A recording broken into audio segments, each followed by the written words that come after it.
Jasmine ഇടയ്ക്കൊന്ന് ശബ്ദം കൂട്ടിയിട്ട് ജാസ്മിൻ അങ്ങ് പോകും. പിന്നെ ആരുണ്ട്? പിന്നെ എടുത്തു പറയത്തക്ക രീതിയിൽ വേറെ ജാൻമണി നമ്മൾ പറഞ്ഞു കഴിഞ്ഞല്ലോ. സിജോ ടോക്കിൽ ഇരുന്ന സംസാരത്തിൽ സിജോ കാര്യമായി സംസാരിച്ചു. പക്ഷേ സിജോ ഗ്രൂപ്പുണ്ട്. ഒന്ന് പ്രത്യേകം പറയണം കേട്ടോ, ഒന്ന് പറഞ്ഞണം. ഇപ്പോൾ അല്പം തെറിയൊക്കെ നമ്മുടെ റോക്കി ഭായി പറയുമെങ്കിൽ പോലും റോക്കി ഭായിയും അതുപോലെ തന്നെ രതീഷും ഒറ്റയ്ക്കാണ് കളിക്കുന്നത് അല്ലേ? ഒറ്റയ്ക്കാണ് കളിക്കുന്നത്. വേറെ ആര്? സിജോയ്ക്ക് പോലും ഗ്രൂപ്പുണ്ട്. സിജോയും മറ്റും അവനുമായിട്ട് ഡിസ്കസ് ചെയ്തിട്ടൊക്കെയാണ്.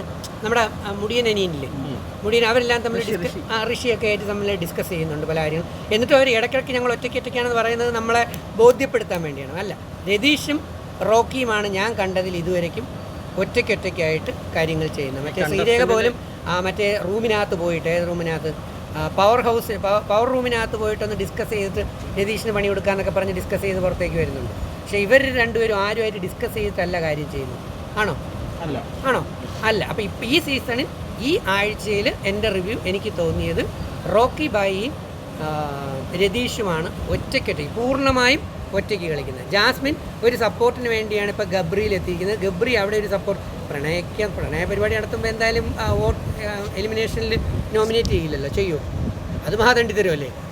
എൻ്റെ കൂടെ ഇരുന്ന് പാതിരാത്രി വെളുപ്പാങ്കാലം 3:30 വരെ ഇരുന്ന് കഥ പറയും, പിറ്റേ ദിവസം പോയിരുന്ന് എനിക്കെതിരെ നോമിനേഷൻ പറയാമെന്ന് പറഞ്ഞാൽ അത് ഉണ്ടാകത്തില്ല. അപ്പോൾ ഓരോരുത്തരും ഇങ്ങനെ ചാക്കിട്ട് പിടിച്ച് വരും. ഇതിൻ്റെ ഗെയിമിൻ്റെ ഒരു ഭാഗമാണ്. ഈ സീസണിലെ ഇഷ്ടപ്പെട്ട ബിഗ് ബോസ് താരത്തിൻ്റെ പേര് കമൻറ്റ് ചെയ്യൂ.